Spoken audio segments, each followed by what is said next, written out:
ነው ሰውነትን መውረር ነው። ወይ ሙሉ ሰውነታችን ይወረናል፣ ያቃጥለናል። ወይ ደግሞ ሰውነታችን እንደ ድንጋይ ይሆናል። ወይ ደግሞ ሰውነታችን ያቃጥለናል። ወይም ደግሞ ከዚህ በፊት ቁስል ከሌለበት ቁስል የሆነ ሽፍ ያለ ነገር ይወጣል። ወይም ደግሞ ጥላሸት የመሰለ ነገር እንደ ጥቁር ነገር ይሆናል። ይሄ የመናፍስት መኖራቸው ምልክት ነው። ሌላው ደግሞ ይሄ ውጫዊ የምናየው ምልክት ነው። ሁለተኛው የምናየው ምልክት ደግሞ ምንድነው? አቃቂር ማውጣት ነው።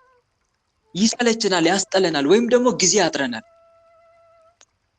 መቁጠሪያ ለመቀጥቀጥ እያሰብን ግን ጊዜ አናገኝም። ሌላው ደግሞ የምናሳየው ምልክት ምንድነው? ልንቀጠቅጥ ስንል ስልችት የማለት ሰዓት አለን፣ ጊዜ አለን፣ ግን ለመቀጥቀጥ ስናስብ በጣም ነው የሚያስጠላን። አሁን ልቀጠቅጥ ነው የሚል ሐሳብና ስሜት ይፈጠርብናል። ሌላው ሶስተኛው ደግሞ ምንድነው? አቃቂር ማውጣት። መቁጠሪያ ይፈቀዳል ወይስ አይፈቀድም? ከሌሎች እንደምንሰማው ማለት ነው። እንደዚህ አይነት የሆነ ጥያቄያዊ ነገር ውስጥ እንገባለን ማለት ነው። ይሄ መናፍስት ለመኖራቸውና ውስጥ አድፍተው መነካካታቸው ነው ባጭሩ።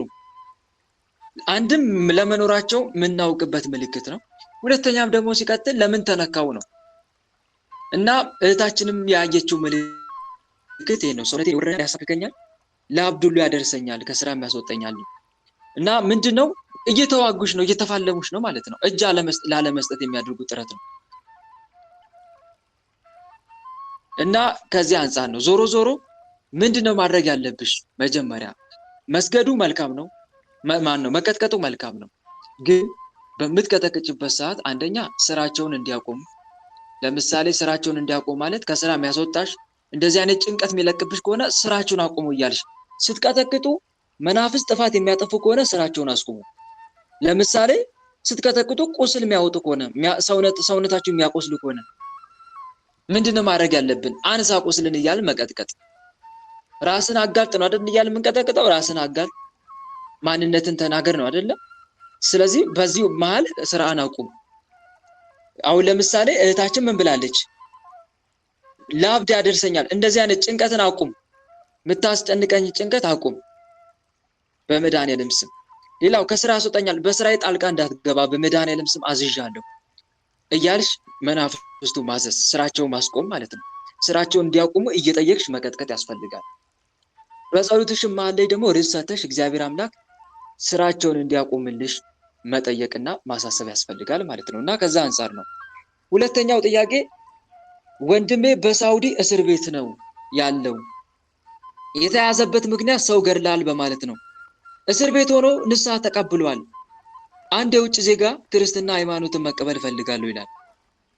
እስር ቤት ሆኖ የክርስትና ሃይማኖትን መቀበል ይችላል ወይ የሚል ጥያቄ ነው። በነገራችን ላይ የመጀመሪያው የክርስትና መንገዱ ማመን ነው። ማመን፣ ከዛ ጥምቀት ነው፣ መጠመቅ ነው። በመጠመቅ ደግሞ ልጅነትን እናገኛለን ማለት ነው። ከዛ በኋላ የጌታን ስጋና ደም እንቀበላለን። ከዛ በኋላ የሚቀረው በመንፈሳዊ ትሩፋት ማደግ ነው።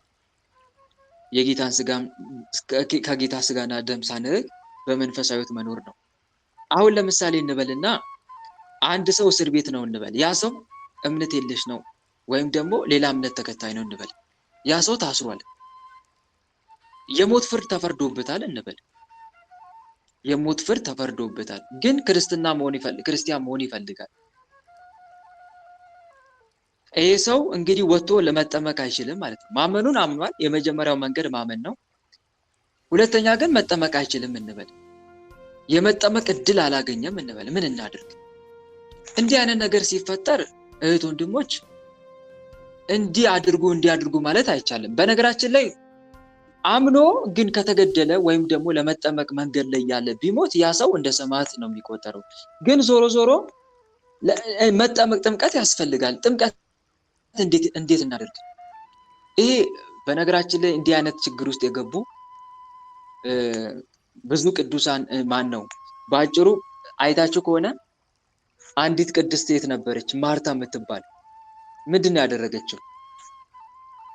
ወደ እስክንድሪያ ስትሄድ ልጆቿን ልታስጠምቅ ስትሄድ ማዕበሉ ተነሳባት።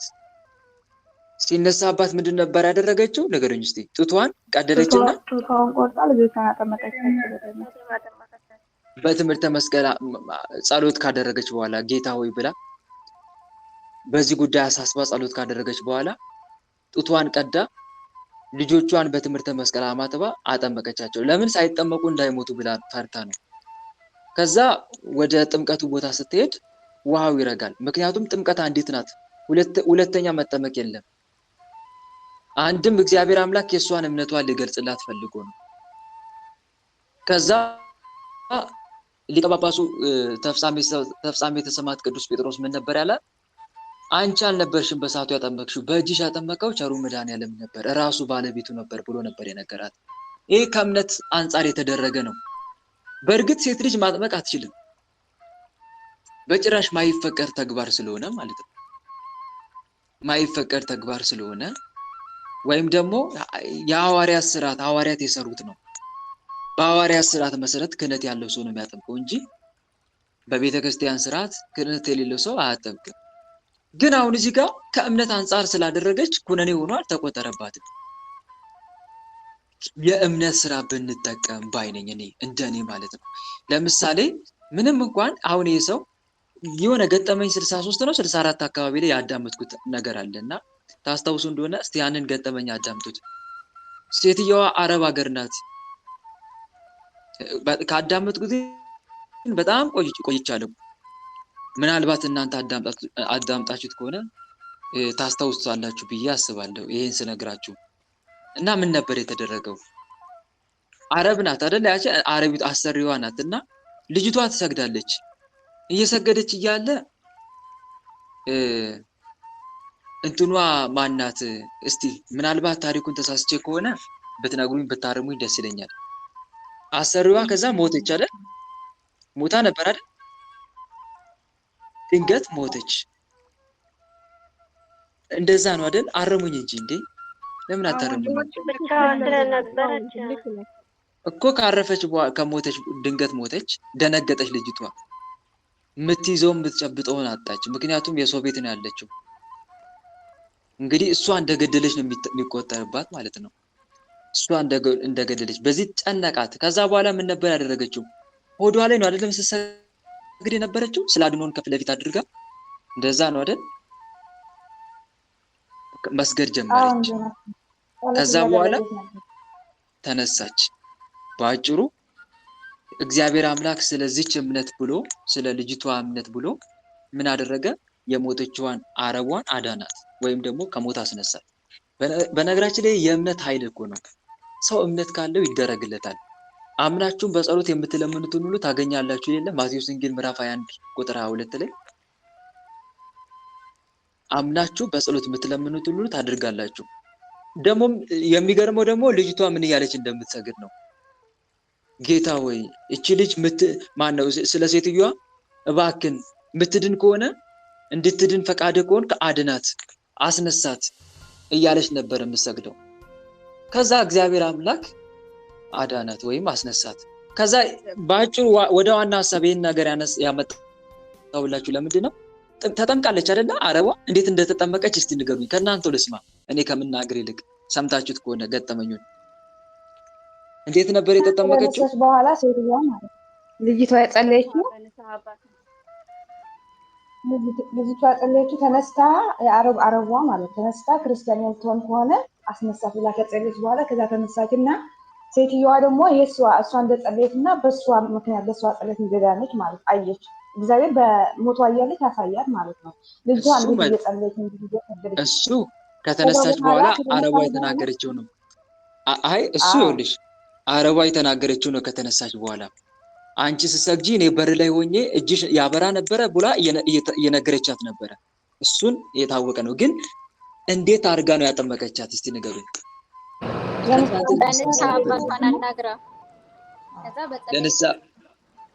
መልካም። ከዛስ እየጸለየችበት አናቷ ላይ ነፍስ አባቷ እየጸለየ መልካም። ፎቶዋን አይደለ? ፎቶዋ ታጥቦ ከዛ ንስሐ አባቷ በአገሩ ሆኖ ምን ያደርግ ነበረ? ፎቶዋ ላይ ጸበሉን እንትን ያደርገዋል፣ ጸሎት እያደረገ ማለት ነው። እሷ ደግሞ የጸሎት ውሃው ምን ታደርጋለች? ሴትዮዋ ላይ ታፈሳለች። እንደውም በዛ ሰዓት ሴትዮዋ ጋር ያለው ሁሉ መንፈስ እንደተሸኘ ሁሉ ይናገራል አይደል? ገጠመኝ ለሰምታችሁ ከሆነ እንደተጋለጠ እና አስቡት። ይሄ ምንድነው ከተባለ የእምነት ጉዳይ ነው። በእምነት ነው የሚቻለው ነው እኮ አይደለም፣ ግን በእምነት ነው። አማራጭ የለማ። ዞሮ ዞሮ ግን ልጅቷ አይደለም ያጠመቀችው፣ ካህኑ ነው ያጠመቀው። በልጅቷ ካህን በልጅቷ እጅ ማን ነው ያጠመቀው ካላችሁ፣ ካህኑ ነው ያጠመቀው። እና እንደዚህ አይነት የእምነት መንገድ ብንጠቀም መልካም ነው ብዬ ነው የማስበው። አሁን ለምሳሌ ይሄ ልጅ ማን ነው ይሄ ሰው ውጭ ናለው ነገ ሊገድል ነው እንበል፣ ሊሞት ነው እንበል። ከዛ ንስሐ አባት እንዲህ ማድረግ ይችላል ፈቃደኛ ከሆነ። አሁን የመንገድ ጉዳይ ነው አይደለ? የቦታ ጉዳይ ነው እንጂ አራራቃቸው። ዞሮ ዞሮ ካህኑ ነው የሚያጠምቀው። ስለዚህ ካህኑ እዚህ ጸሎት እያደረገ የጸሎት ውሃ ማን ላይ ማፍሰስ ይችላል? ልክ እንደዚህ አሁን እንደተፈጠረው ገጠመኝ እንደሰማችሁት ማለት ነው።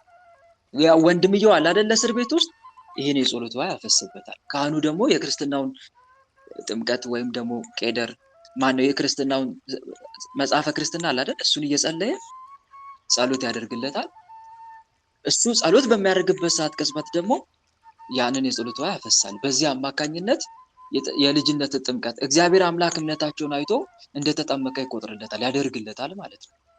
ምክንያቱም የአማራጭ የለውም። ይሄ ሰው ነገ ሊገደል ነው፣ ሊሞት ነው።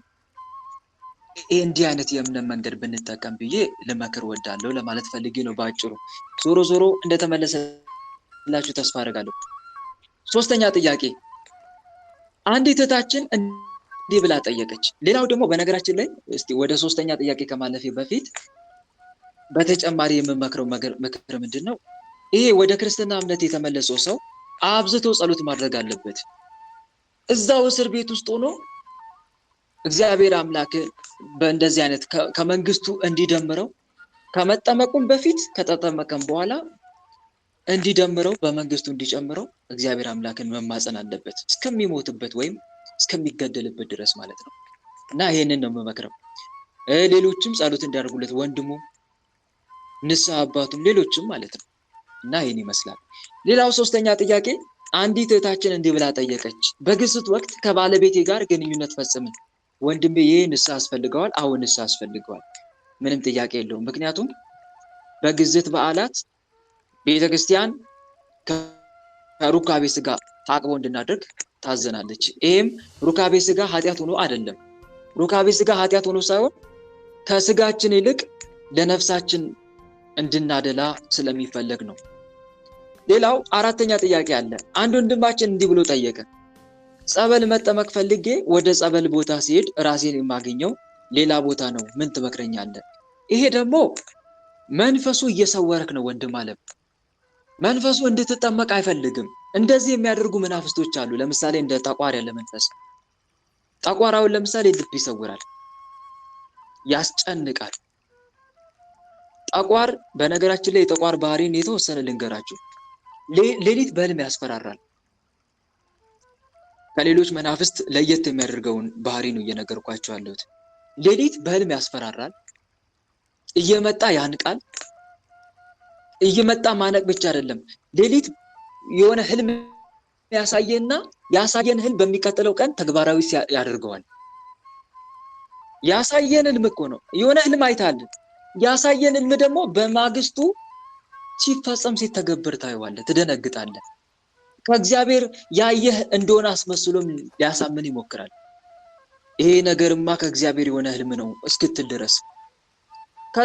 ግን ዓላማ አለው እንደዚህ የሚያደርገው መንፈሱ ሊያስፈርድ ነው። ወይም ደግሞ በቃ አንተን ልክ እንደ ጻድቅ እንድትጫወት ስለሚፈልግ ነው። በቃ አንተ ለእግዚአብሔር ቅርብ እንደሆን አድርጎ ያሳስባል። ከዛ በኋላ እሱ ያለው ነገር ጠብ አይልም፣ መሬት ይፈጸማል ይባላል። ከዛ በኋላ አንተን መንፈሳዊ ጠንቋይ አድርጎ ያስቀምጣል ማለት ነው። አንድም ለዚህ ነው ያሳየውንን በሚቀጥለው ቀን ተግባራዊ የሚያደርገው። ሁለተኛ ለምንድን ነው ተግባራዊ የሚያደርገው ከተባለ ለማስጨነቅ ነው፣ ሊያስጨንቅ ስለፈለገ ነው። በቃ አሁን ለምሳሌ የሆነ ህልም ያሳየን ደግሞ ተግባራዊ ያደርገዋል። ከዛ ነገ ከነገ ወዲያ ወይኔ ምን ሊሆን ነው ያልክ ትጨነቃለህ። ነጋ ጠባ ወይኔ ዛሬ ደግሞ ህልም አይቻለሁ፣ በቃ ሊፈጸም ነው ሊሞት ነው ያልክ ትጨነቃለህ ማለት ነው። ህይወትን ጠልተህ ራስን እንድታጠፋ ይፈልጋል። እንዲህ የሆንኩ ከምኖር ብለህ ራስን እንድታጠፋ። አንዳንዶች እንደዚህ የሚጨነቁ ሰዎች አሉ። እና ይህም የአጋንንቱ ሴራና ተንኮል መሆኑን ልናስብ ያስፈልጋል። ታረ ጠቋር እንዲህ አይነት ባህሪ ያለው ልላችሁ ፈልጌ ነው። ሌላ ደግሞ ከሌሎች መናፍስት ለየት ባለ ሁኔታ ህሊናን ሰውሮ ያስጨንቃል። ልብንም ሰውሮ ወደ አልተፈለገ ቦታ አቅጣጫ ይወስዳል። ወደ አልተፈለገ አቅጣጫና ቦታ ይወስዳል። ሰውሮ እኮ ነው። አንተ እዚህ ነው ያለው፣ እሱ ሌላ ቦታ ሰውሮ ይወስዳል። ይሄ በእንደዚህ አይነት መንገድ ይፈታተናል። በቀኝ እጅ የሚሰራውን ቀኙን ይይዛል፣ በግራ እጅ የሚሰራውን ደግሞ ግራውን ይዞ ሰው እንደ ልቡ ተንቀሳቅሶ መስራት እንዳይችል ኃይሉን፣ ክንዱን፣ ህሊናውን ተቆጣጥሮ ይይዛል።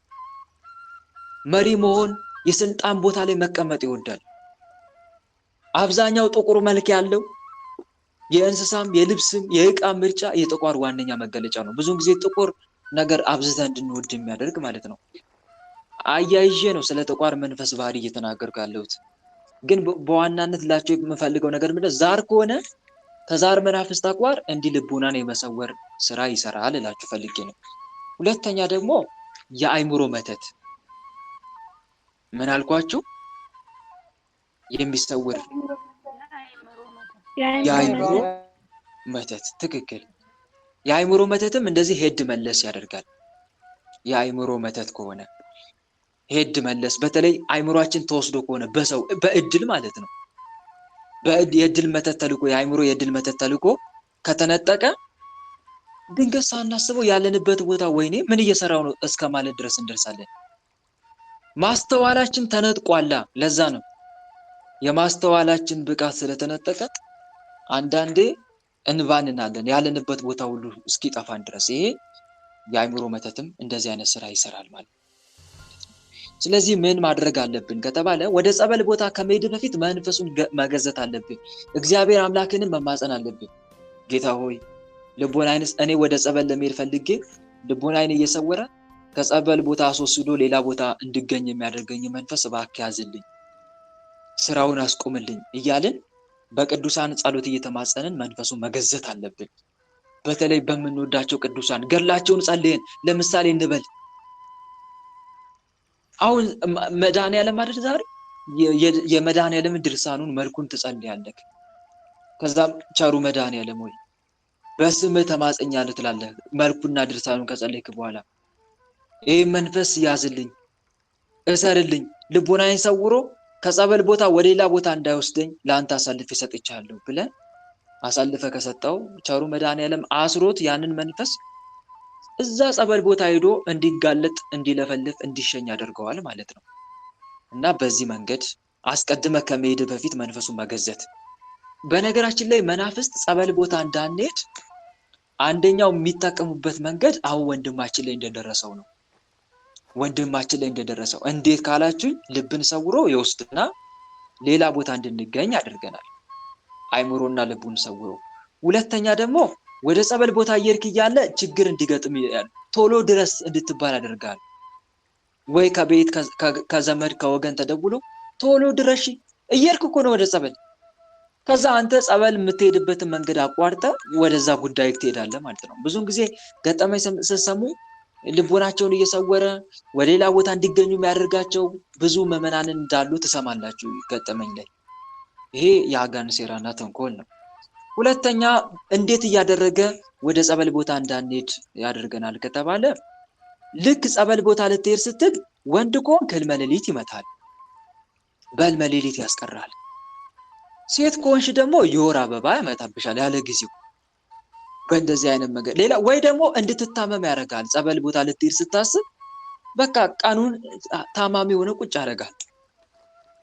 ታማሚ ሆነ ቁጭ ያደርጋል እና በእንደዚህ አይነት መንገድ ይፈታተናል ማለት ነው።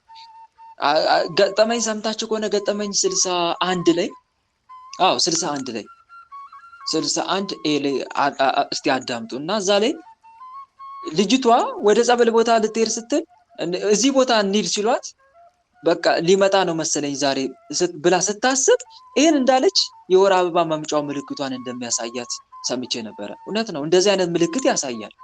እንዳትሄድ ነው የሚፈልገው እና በእንደዚህ አይነት መንገድ ጸበል ቦታ እንዳንሄድ መንፈሱ ሊያስቀረን ይሞክራል ማለት ነው። ሌላው በዚህ ካልተሳካልን ደግሞ ምን ያደርጋል መሰላችሁ? መንፈሱ ያልተያዘ ከሆነ ይሄ ሁሉ የተያዘ ሲሆን ነው ብዙን ጊዜ እዛ ሄዶ እንዳይጋለጥ የሚያደርገው። ሌላ ሁለተኛው ሲስተሙ ምንድነው ከተባለ ያልተያዘ ከሆነ ከኛ ወጥቶ ይሄዳል። ሁለት አይነት መናፍስት አሉ። ይሄኛው መንፈስ ደግሞ አሁን የምነግራችሁ ደግሞ ምን ያደርጋል መሰላችሁ? አሁን ያልኳችሁ ጭራሽ እንዳንሄድ የሚከላከል ነው። ሁለተኛው ደግሞ እንድንሄድ አይከለክልንም፣ እንዳንሄድ አይከለክልንም። ጸበል ቦታ ስንሄድ ሂድ ይለናል፣ እንደውም ይገፋፋናል።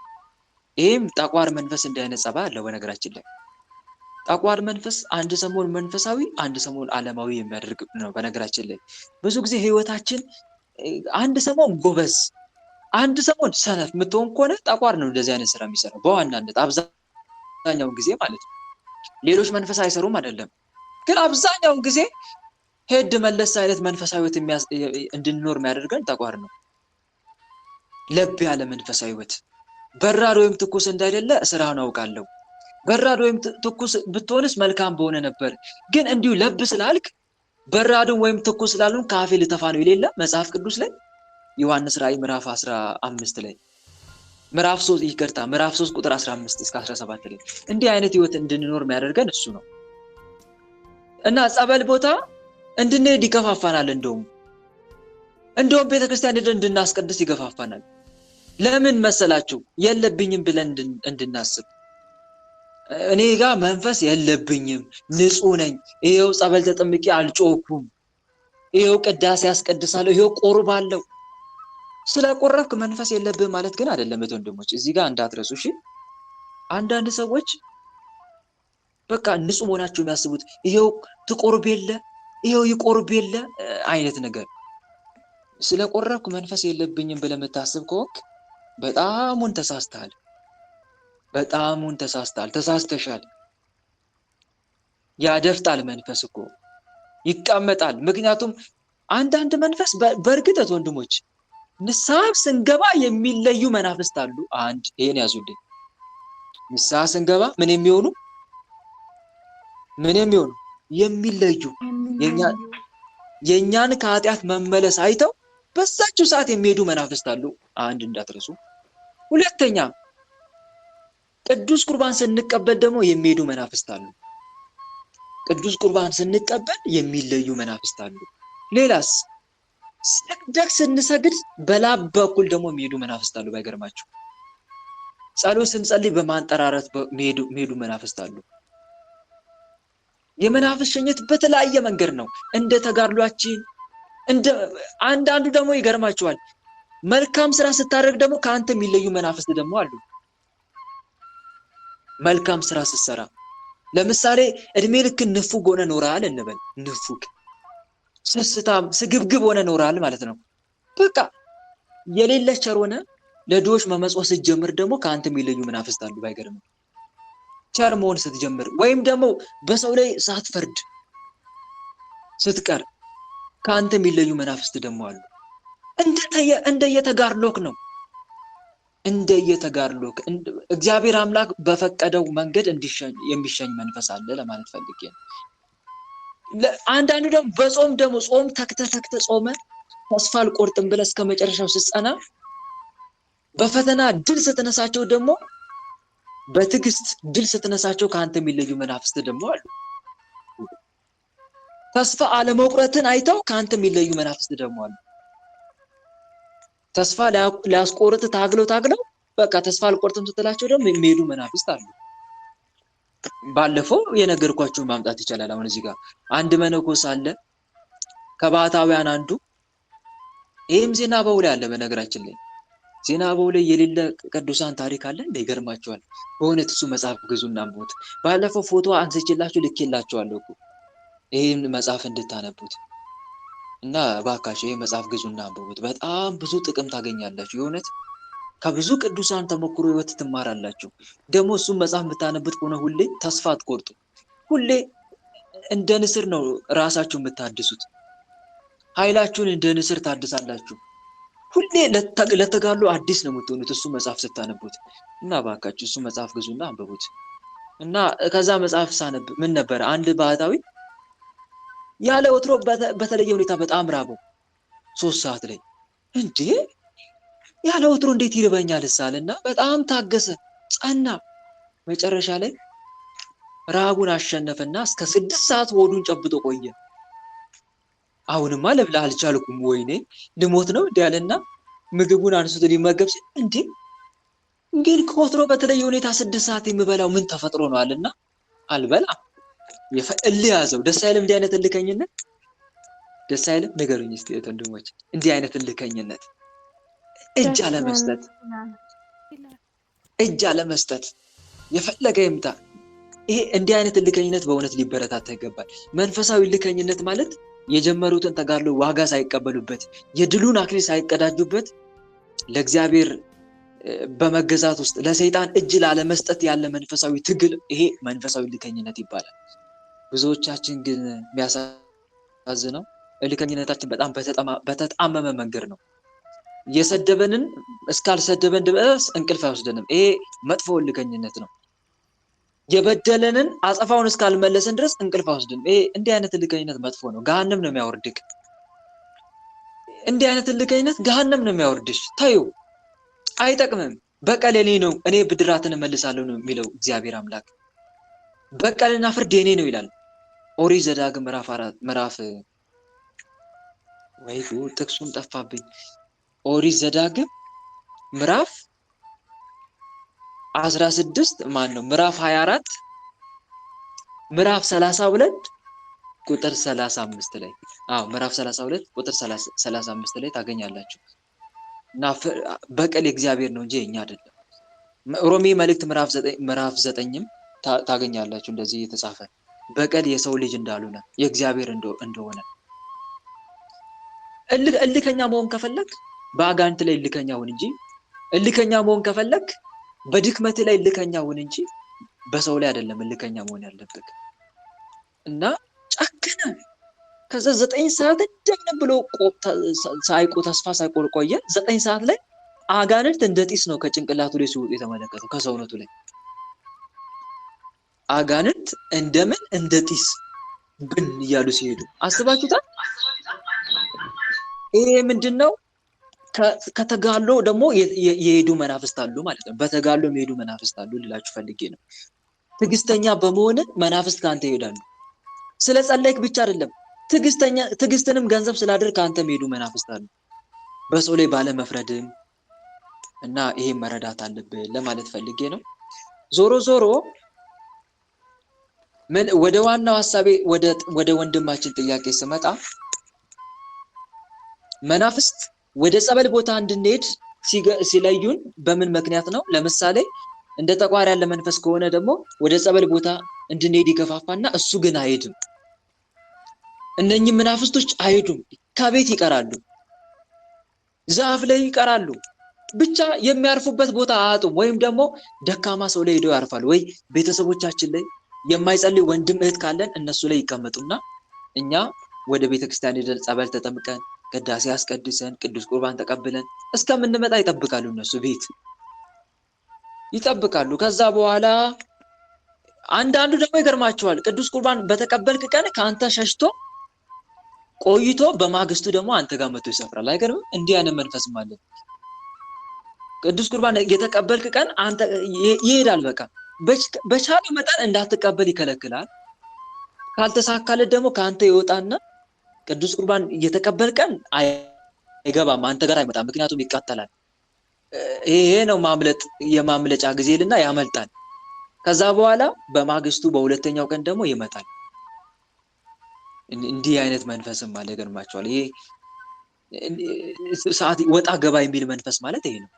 ወጣ ገባ እያለ የሚዋጋ መንፈስ፣ ወጣ ገባ እያለ እና ዞሮ ዞሮ ምን ለማለት ፈልጌ ነው? መንፈስ በእንደዚህ አይነት መንገድም ደግሞ የሚከላከል መንፈስ አለ ለማለት ነው።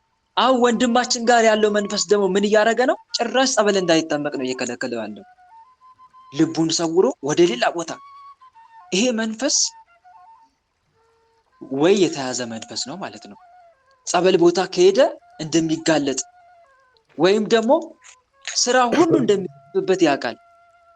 ስለዚህ ያለው አማራጭ ምንድነው? ልብህን ሰውሮ ማራቅ ነው። ወደ ጸበል ቦታ እንዳትሄድ አንተ ምን ማድረግ መቻል አለብህ? ይሄ መንፈሳዊ መንገድ ተጠቀም።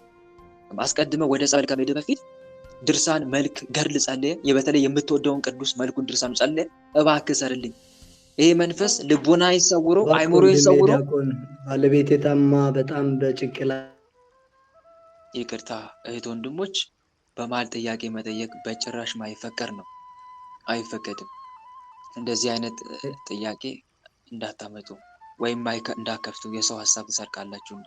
ለሁሉ ጊዜ አለው ይላል መጽሐፍ፣ ለሁሉ ዘመን አለው። ከሰማይ በታችም ለሆነ ነገር ሁሉ ጊዜ አለው። መጽሐፈ መክብብ 3:1 ላይ ወንድማችን ይቅርታ፣ ለዛ ነው ማይክ የተዘጋብን። እና ወደ ጥያቄው ስመጣላችሁ፣ ስለዚህ ወንድሜ ምንድነው ማድረግ ያለብህ ከተባለ ይሄን መንፈሳዊ መንገድ ተጠቅመ ቀደም እንደነገርኩ ወደ ጸበል ቦታ መሄድ አለብህ ማለት ነው። ወደ ሌላው ጥያቄ እንለፍ። አንድ ወንድማችን እንዲህ ብሎ አንዲት እህታችን እንዲህ ብላ ጠየቀች። ባለትዳር ነበሩ። ከባለቤት ጋር የተጣላ ነው ውሸት ስለዋሸሁት ነው። ውሸት ስለዋሸሁት ነው። እኔም ይቅርታ ብጠይቀው እንኳን ይቅርታ ሊያደርግልኝ አልቻለም። ድጋሜ ላምንሽ አልችልም አለኝ። እጮኛዬን ማጣት አልፈልግም ወንድም አለ። ይሄንን ወደ ምላሽ ከመግባቴ በፊት አንድ ነገር ልንገራችሁ ወንድሞች፣ ለሁላችሁም ይጠቅም። ምክንያቱም እንዲህ አይነት ነገር ላልገጠማችሁ ትምህርት እንዲሆናችሁም ጭምር ነው። እባካችሁ የምትወዱትን ሰው አትዋሹት። ለምንም ነገር ቢሆን አትዋሹት። እሺ፣ ምናልባት እኮ የዋሻችሁት እናንተ መልካም ሆኖ ሊመስላችሁ ይችላል፣ ግን አትዋሹት። እንደዚህ የሚባል አባባል አለ፣ የምትወደውን ሰው አትዋሸው። እውነቱ ቢገለው እውነቱ ቢያሳምመው ውሸቱ ግን ይገለዋል ይባላል። እውነት አይደል? ትክክል አይደለም? ወንድም ንገሩኝ እስቲ። የምትወደውን ሰው አትዋሸው። እውነቱ ቢያሳምመው እውነቱ ሊያሳምመው ይችላል። እውነቱን ስታፈርጥ ምናልባት እኮ አንተ ያልነገርከው ይጠላኛል ብለህ ነው። ምናልባት አንቺ ያልነገርሽው ይሄን ከነገርኩት ይጠላኛል፣ ይሄን ችግሬን ድክመቴን ከነገርኩት ይሸሸኛል ብለሽ ነው። ግን ምናልባት ሊታመም ይችላል እውነቱን ስለሰማ።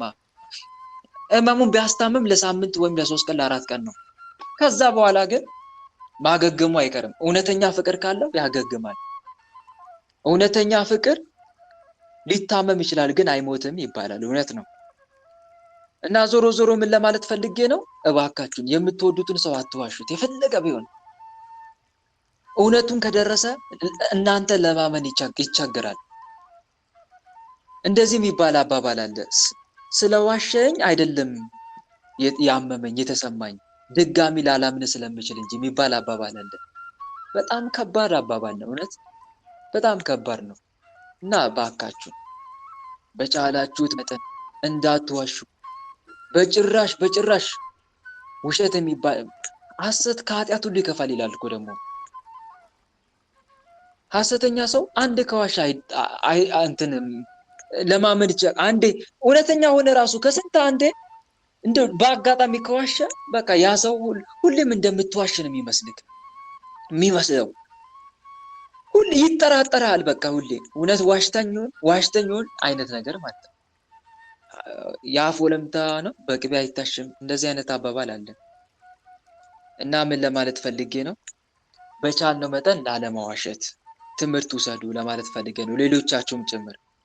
እና ግን አሁን የሆነ በቃ እንዲህ ተፈጥሯል። ምን እናድርግ? በነገራችን ላይ የዋሻችሁትም ሰው ካለ ግን እስካሁን ያልነቃባችሁ ውሸታችሁ ያልተጋለጠ ሰው ካላችሁ እውነቱን ንገሩት።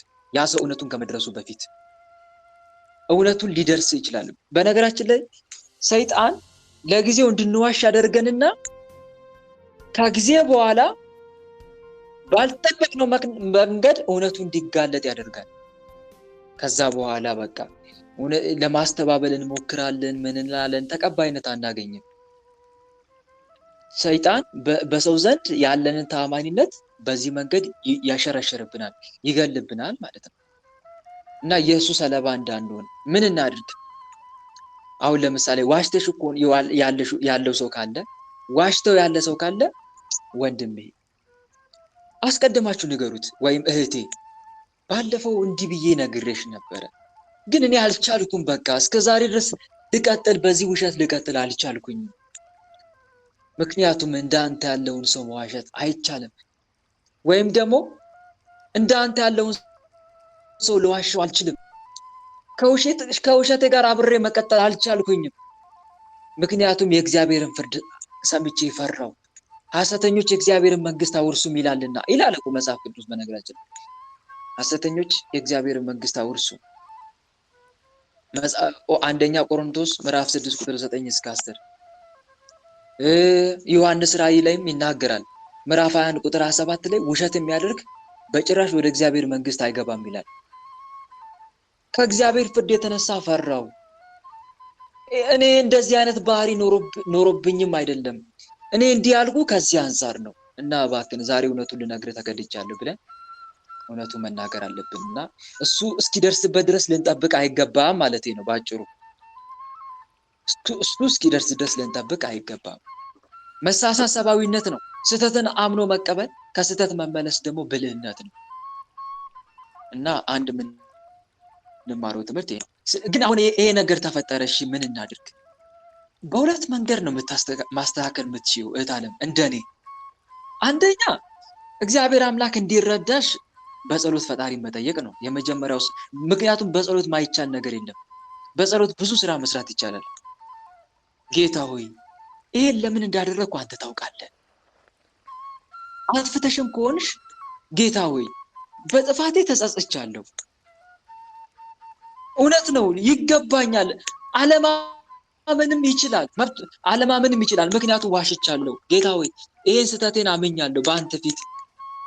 ከሱ በላይ ደግሞ የበደልኩት አንተን ነው። ምክንያቱም እንዳትዋሹ ብለህ ተናግረሃል፣ አስተምረሃል።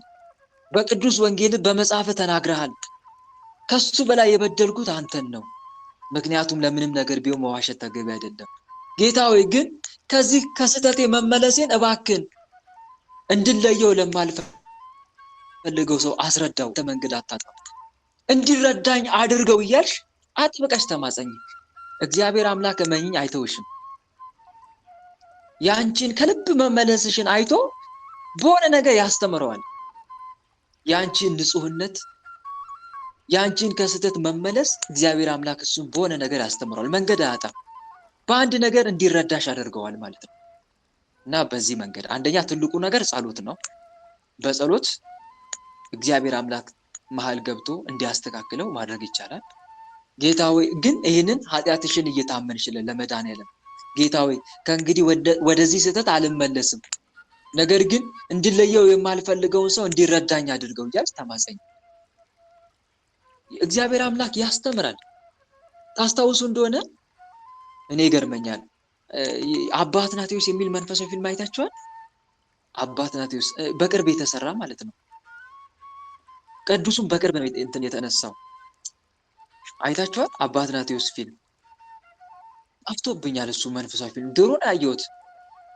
እስቲ ደግሜ ማየት ስለምፈልግ ምናልባት ካገኛችሁ ለእኔም ጭምር ላኩልኝ። እኔም ማየት ስለምፈልግ እሱ መንፈሳዊ ፊልም ደግሜ ባየው በጣም ብዙ ትምህርት አገኝበታለሁ።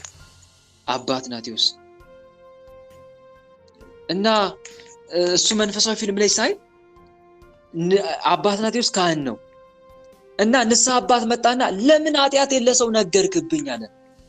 ለምን ኃጢአቴን ለሰው ነገርክብኝ አለ ንስሐ ልጅ ወደ አባ አትናቴዎስ።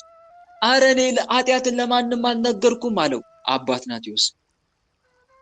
ከዛ በኋላ እንዴ ይሄን ኃጢአት እኔ ለማንም ትንፍሽ አላልኩም፣ ከአንተ ውጪ ማን ከአንተ ከንስሐ አባቴ ውጪ ማን ይናገርብኛል ይሄን ኃጢአት ብሎ በቃ አላምን አለ። ተበሳጭቶ እንደውም ሁለተኛ ንስሐ አባቴ እንድትሆን አልፈልግም ብሎ ከካህኑ ጋር ተጣልቶ ወደ ቤቱ ገባ። ከዛ በኋላ እኚህ ንስሐ አባት አባ አትናቴዎስ ምን እንዳደረጉ ታውቃላችሁ? በድንግል ማርያም ስዕል ፊት ቆመው ድንግል ማርያም እናቴ እባክሽን እውነቱን እንዲያውቅ አድርጊው፣ እባክሽን በሰይጣን ተታሏል፣ እባክሽን እውነቱን እንዲያውቅ አድርጊው፣ አላወቀም ስላላወቀ ነው እያሉ እንባቸውን እያፈሰሱ ድንግል ማርያምን ይጠይቋታል። ይገርማቸዋል። ያ ተበሳጭቶ የሄደው ንስሐ ልጅ ንስሐ አባት ይሄ ንስሐ አባት አባ አትናቴዎስ ድንግል ማርያም እውነቱን እንዲያውቅ አድርጊው እያሉ እየጸለዩለት እንደሆነ እመቤታችን እዛው ባለበት ሆና አሳየችው።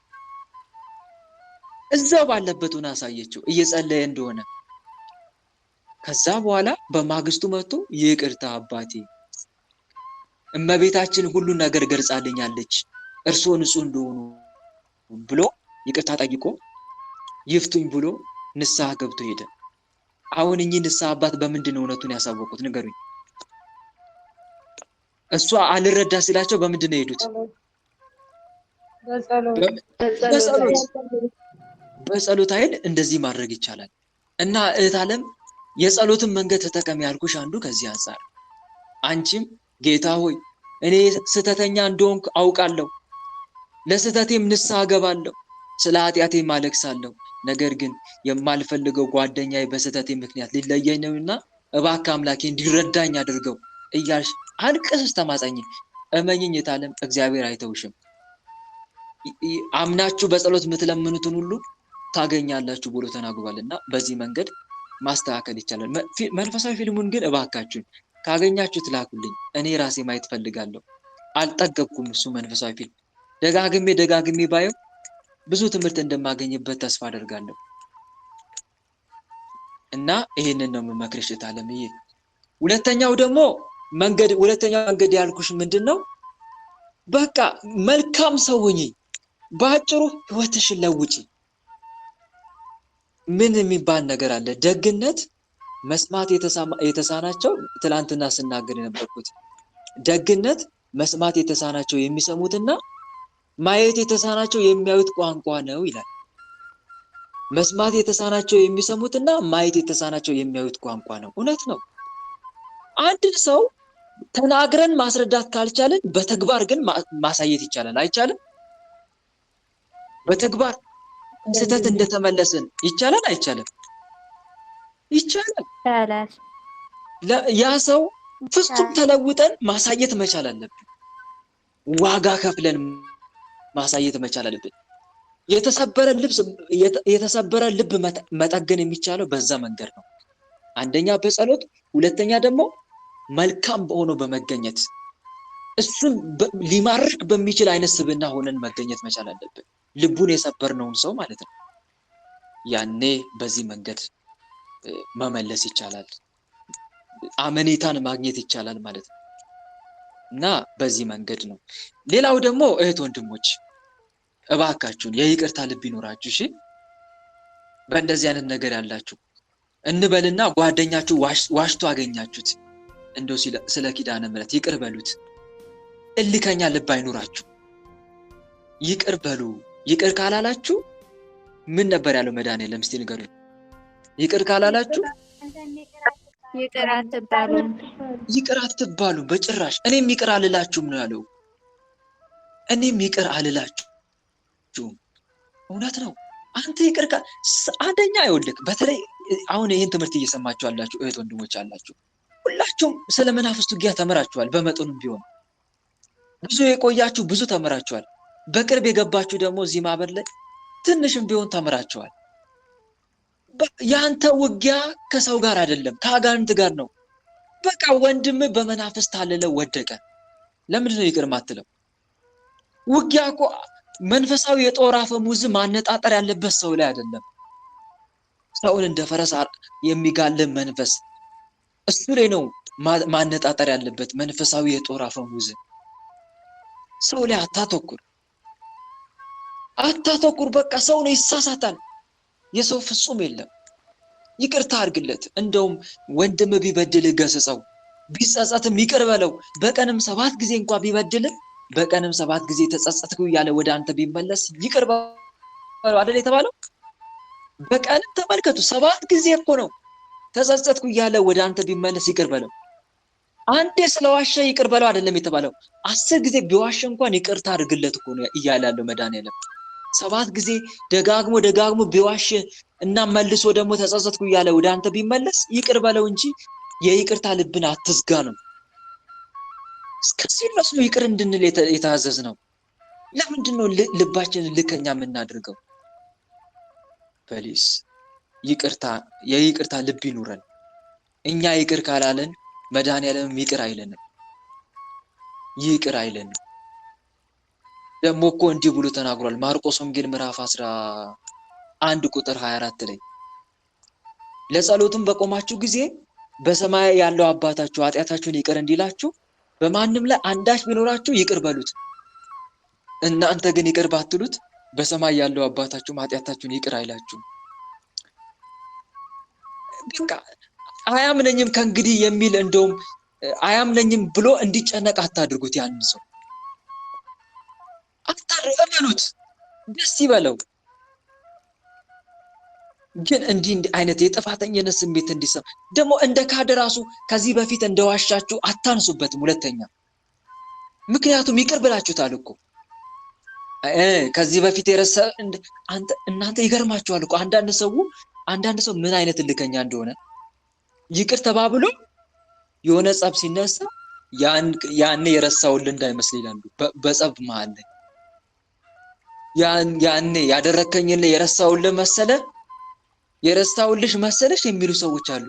እነኚህ ሰዎች ይቅርታ አላደረጉም። የእውነት ይቅርታ ቢያደርጉ ኖሮ ያንን ነገር ባላነሱት ነበር፣ አያነሱም ነበር።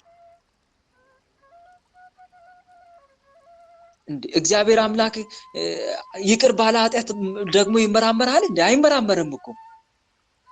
ነገ ከነገ ወዲያ እኮ ኃጢአት ልትሰራ ትችላለህ እና የቀደመውን ኃጢአት ደግሞ እያሰበብህ የሚያዘክርብ እንደዛ እንደ አይነት እንደሆነ እኮ ነው ስራችን ማለት ነው። እና እህት ወንድሞች ፕሊስ ለሰው ሞራል እንጨነቅ። ይቅርታ ካደረግንለት በቃ የተረሳ ነገር ማንሳት የለብንም። ጥፋቱን ባየን ቁጥር እያነሳን ከዚህ በፊትም እኮ እንዲያድርገኝ ነበረ እያልን ሰውን በነገር መውጋት የለብንም። አንገቱን መስበር፣ ልቡን መስበር የለብንም። አንገቱን እንዲደፋ ማድረግ የለብንም ማለት ነው። እና አንድ መናገር የምፈልገው ነገር ይሄንን ነው። እና እህቴ ዞሮ ስህተትሽን በእነዚህ በሁለት ነገር አድርጊ። ጸሎት አድርጊ። ሁለተኛ ሲቀጥል ደግሞ በሱ ፊት መልካም ስብናሽን አሳይ። ይሄ ነው። ሌላው ሁለተኛው ማን ነው? የመጨረሻ ጥያቄ ለዛሬ ማለት ነው። አንድ ወንድማችን እንዲህ ብሎ ጠየቀ። የቤተክርስቲያን ዕጣን ሙሉ ሰውነትን መታጠን ይቻላል? የቤተክርስቲያንን ዕጣን ሙሉ ሰውነትን መታጠን ይቻላል ወይ? አዎ ይቻላል። ምንድነው ችግሩ? ምንም ችግር የለውም። በነገራችን ላይ ዕጣን ሲባል እህት ወንድሞች መናገር የምፈልገው ነገር አለ። ይሄ ምንድነው? ዕጣን እንገዛለን አይደል? ከገዛም በኋላ ቤተክርስቲያን ሄደን እናስባርካለን። ካህኑ ቀድሶ ሲወጣ ጠብቀን አባቴ ባርኩልኝ ብለን እናስባርካለን። ከዛ ያንን ዕጣን እቤታችን አምጥተን መጠቀም እንችላለን። በአጭሩ በመንፈሳዊ መንገድ መናፍስትን ከማባረር አንጻር ብንጠቀመው ኃጢአትነት አይኖርበትም። አንድ መረዳት ያለብን ይሄ ነው። ትንሽ ጥያቄው ክሊር ስላልሆነልኝ ነው። ግን አንዳንዶች ደግሞ እንደዚህ አይነት ነገር የሚያደርጉ አሉ። እኔ ስለገጠመኝ ነው። በእኔ አገልግሎት በድቁና አገልግሎት የገጠመኝን ልንገራችሁ።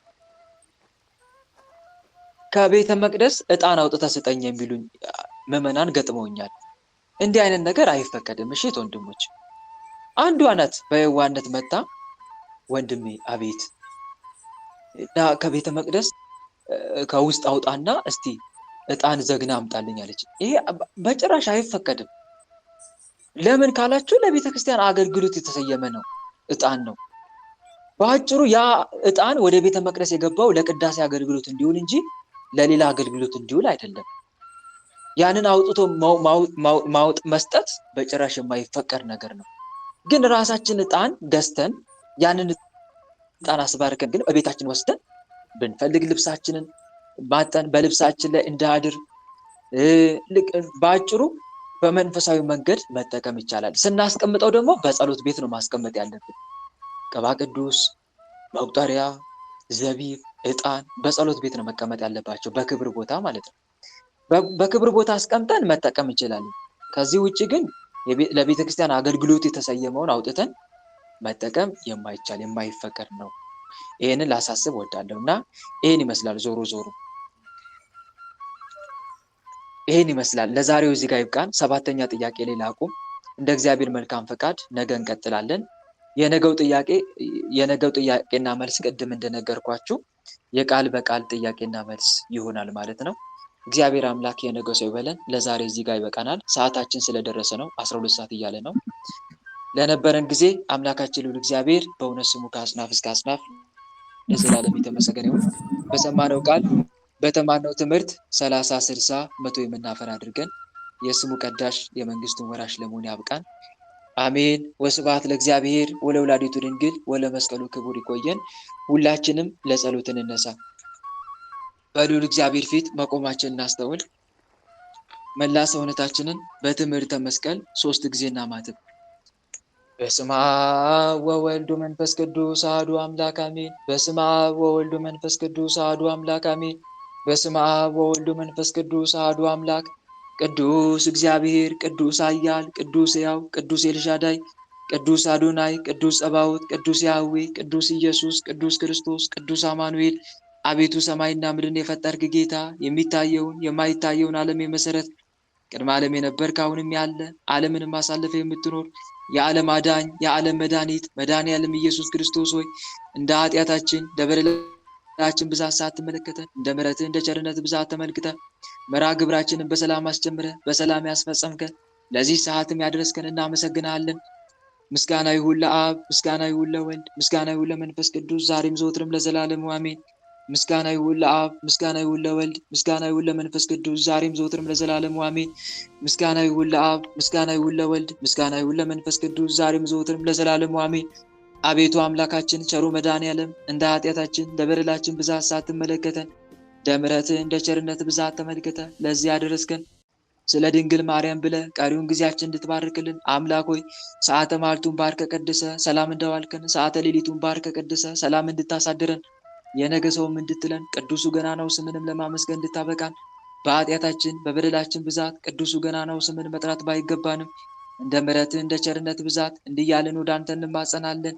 አባታችን ሆይ በሰማያት የምትኖር ስምህ ይቀደስ፣ መንግስት ትምጣ፣ ፈቃድ በሰማይ እንደሆነች እንዲሁም በምድር ትሁን። የዕለት እንጀራችንን ስጠን ዛሬ፣ በደላችንን ይቅር በለን እኛም የበደሉንን ይቅር እንደምንል፣ አቤት ወደ ፈተና አታግባን ከክፉ ሁሉ አድነን እንጂ መንግስት ያንተ ናትና ኃይል፣ ክብር፣ ምስጋና ለዘላለሙ አሜን። እመቤታችን ቅድስት ድንግል ማርያም ሆይ በመልአኩ በቅዱስ ገብርኤል ሰላምታ ሰላም እንልሻለን። በሐሳብሽ ድንግል ነሽ፣ በስጋሽም ድንግል ነሽ። የአሸናፊ የልዑል እግዚአብሔር እናት ሆይ ሰላምታ ላንቺ ይገባሻል። ከሴቶች ሁሉ ተለይተሽ አንቺ የተባረክሽ ነሽ፣ የማኅፀንሽም ፍሬ የተባረከ ነው። ጸጋን የተመላሽ ድንግል ሆይ ደስ ይበልሽ። ጸጋን የተመላሽ መመኪያችን ሆይ ደስ ይበልሽ። ጸጋን የተመላሽ አማላጃችን ሆይ ደስ ይበልሽ።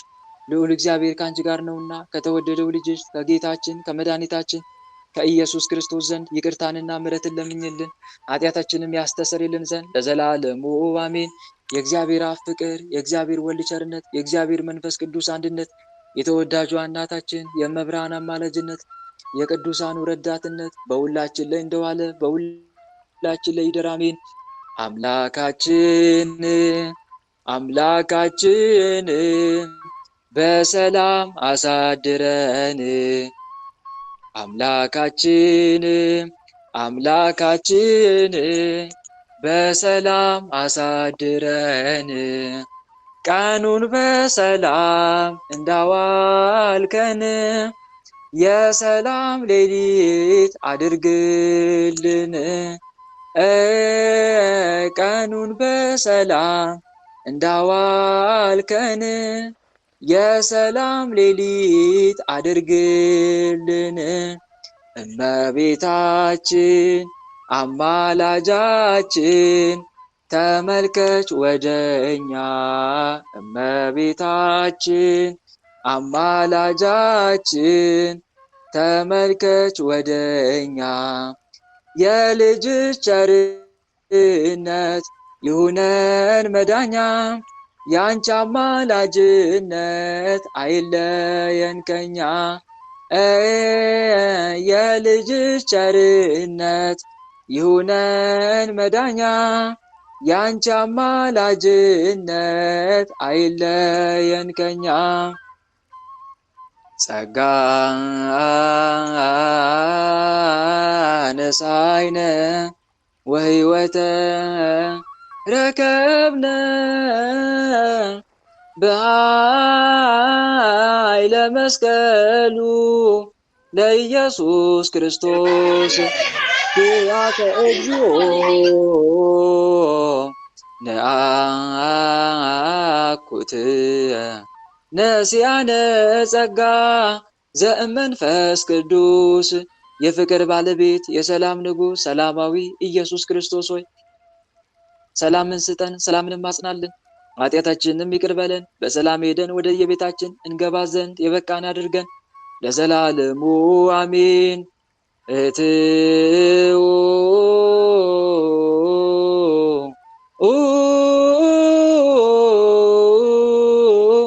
በሰላም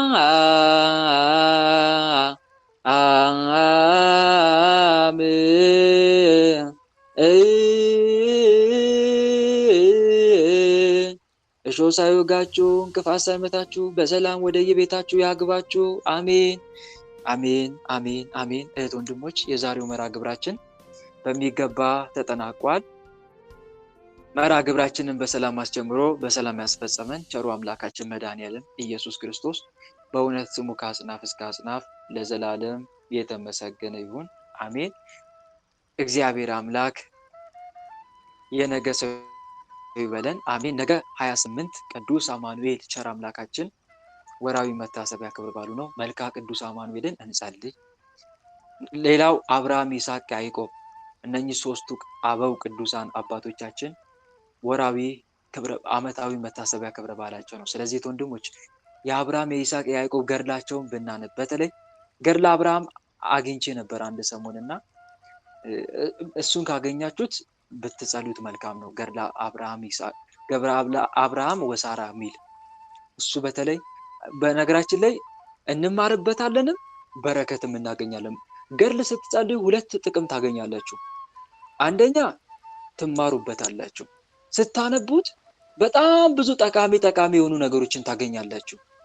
ለመንፈሳዊ ህይወታችሁም ትነሳሱበታላችሁ። ደክማችሁ ከሆናችሁም እናንተ ትበረቱበታላችሁ፣ የቅዱሳኑን ተጋድሎ እያያችሁ። ሁለተኛ ደግሞ ቃል ኪዳን ተሰጥቷችኋል። ገድልን ያነበበ እየጸለየ እያለ እግዚአብሔር አምላክ ቃል ኪዳን። ስለዚህ ከቅዱሳኑ ከቃል ኪዳናቸው በረከትም እናገኛለን ማለት ነው። ከአጋንንት ፈተናም እንጠበቃለን። በተለይ እህት ወንድሞች ገድል ስታነቡ ስትጸልዩ እኮ የቅዱሱን በረከት ነው። ቅዱሱ ተጋድሎ አሳልፏል አይደል? የሱ ተጋድሎ ያሳለፈውን በረከት እያገኛችሁ እኮ ነው። በእውነት ይሄ በጣም ትልቅ መታደል ነው እና እባካችሁን ገድል በርትታችሁ ጸልዩ። እሺ፣ በየቀኑ የሚውሉት ቅዱሳን አሉ አይደል? ገድላቸው፣ መልካቸው፣ ድርሳናቸው እባካችሁ በርትታችሁ ጸልዩ። በእውነት ትልቅ ጥቅም። ከአጋንንት ፈተና ውጊያ ጦር ደግሞ ትጠበቃላችሁ። እነኛ ቅዱሳን በየዕለቱ እየመጡ ይባርኳቸዋል። ለምሳሌ በአንድ ቅዱስ ራጉኤል ከሆነ የቅዱስ ራጉኤልን ድርሳኑ መልካቸውን ከጸለያችሁ እመኑኝ ቅዱስ ራጉኤል ባርኳችሁ ነው የሄደው። በዛች ቀን ያችን ቀን ባርኳችሁ ነው የሚሄደው። ሳይባርካችሁ ከእናንተ አይለይም። እንደገና እያላችሁ ስትሄዱ በሁለት በሶስት እያላችሁ የጻድቁ አቡነ ዜና ማርቆስን ስታነቡ አቡነ ዜና ማርቆስ እመኑኝ ባርከዋችሁ ነው የሚሄዱት የዛን ሰዓት እንጂ በጭራሽ ሳይባርኳችሁ ያችን ቀን አይውሉ። እና እህት ወንድሞች እባካችሁ ገድላትን በመጸለይ ተጠቀሙበት። እና ደግሞ በጸሎት ውሃ ስትጸልዩ ገድል ስትጸልዩ ከፊት ለፊታችሁ የጸሎት ውሃ አዘጋጁ። ዘቢብ፣ ዕጣን፣ መቁጠሪያ፣ የወይራ ዘይት ፊት ለፊታችሁ ላይ ይቀመጥ። ከዛ ገድሉ ልክ እንደጨረሳችሁ ሶስት ጊዜ እንትኑ ላይ የጸበል ውሃ አለ አይደለ? የምትጠመቁበት የምትጸልዩበት መቁጠሪያው፣ ዕጣኑ፣ ዘቢብ እሱ ላይ ሶስት ጊዜ እፍፍ ማለት ልመዱ። ደግሞ ገድል ስትጸልዩ 3 ጊዜ አባታችን ይበሉ። አንደኛ ገድሉን ስታነቡ፣ ሁለተኛ ደግሞ ተአምሩን የገድሉ ተአምር ደግሞ አለ አይደል? አንድ ተአምር አንብቡ። ለምሳሌ ገድል ተጸለየ እንበልና የጻድቁ ዜና ማርቆስን ገድል ጨረስኩኝ። ከጨረስኩ በኋላ 3 ጊዜ እንዲላለሁ የጻድቁ የዜና ማርቆስ አምላክ መድኃኔዓለም ሆይ ማረኝ። የጻድቁ የአቡነ ዜና ማርቆስ አምላክ መድኃኔዓለም ማረኝ። የጻድቁ የዜና ማርቆስ አምላክ መድኃኔዓለም ማረኝ፣ ከኃጢአቴ ያንጻኝ፣ ከበደሌ እጠበኝ። ስለ ጻድቁ ዜና ማርቆስ ብለ የስም ቀዳሽ የመንግስት ወራሽ ለመሆን አብቃኝ። በነፍሴ በስጋዬ ፈውስን ጤናን አድለኝ እልና አባታችን እላለሁ። ከዛ በኋላ ወዴት ነው የምሄደው? ከገድል ቀጥሎ ተአምር፣ የቅዱሱን አንድ ተአምር አነባለሁ በተራ በዚህ ወር አንድ ተአምር ካነበብኩ በሚመጣው ወር ደግሞ አንድ ቀጣዩን ታምር አነባለሁ፣ እልባት ምልክት አስቀምጬ ማለት ነው። ከዛ ልክ ታምሩን እንደጨረስኩኝ ደግሞ አሁንም የዜና ማርቆስ አምላክ መድኃኔዓለም ማረኝ የአቡነ ዜና ማርቆስ እያልኩ 3 ጊዜ ቅድም እንዳልኩት። ከዛ መጨረሻ ላይ ምን ይቀራል ንገሩኝ? ምን ይቀራል ከታምር ቀጥሎ? መልክ አባታችን ካልኩ በኋላ መልኩ ወደ መልኩ እገባለሁ ማለት ነው። ከዛ መልኩን ከጨረስኩ አሁንም ልክ እንደዚሁ የአቡነ ዜና ማርቆስ አምላክ እያልኩ እላለሁ። ከዛ ከፊት ለፊቴ ያዘጋጀዋቸው እነኝን የጸሎቷ የምጠመቅበትን መጠጣውን የምቀባውን የምጠጣውን የወይራ ዘይት እንደዚሁም ዘቢቡን ዕጣኑን መቁጠሪያውን ባርክልኝ ብዬ 3 ጊዜ እፍፍላለሁ ማለት ነው። ስጠመቅም የአቡነ ዜና ማርቆስ አምላክ ማረኝ ይቅር በለኝ፣ በዚህ የጸሎት ውሃ ከኃጢአት ያንጻኝ፣ ውስጤ ያደፈጡትን ጠላቶቼን ተበቀልልኝ እያልኩ እጠመቃለሁ ማለት ነው። እንዲህ ያደረግን ነው ከቅዱሳኑ ገድል እንዲህ የምናረግ ከሆነ በየቀኑ እህት ወንድሞች በእውነት በየቀኑ ከዋሉት ቅዱሳን ቡራኬ በረከት ቃል ኪዳናቸውን እየተሳተፍን ነው የምንለው ማለት ነው። ከዛ በኋላ በቃ ህይወታችን የተቀደሰ የተባረከ ጸጋ እያገኘን በጸጋ ላይ ጸጋ እየተጨመርን እንኖራለን ማለት ነው። እንደዚህ ያደረጋችሁ አሳልፉ ለማለት ፈልጌ ነው። በተረፈ የማረባው የማልጠቅመው ምናምን የሆንኩ ወንድማችሁንም በጸሎታችሁ አስቡኝ እያልኩ ከወዲሁ ሰናበታችኋለሁ። ደህና ደሩልኝ። እግዚአብሔር አምላክ የነገሰው ይበለን። መልካም አደር።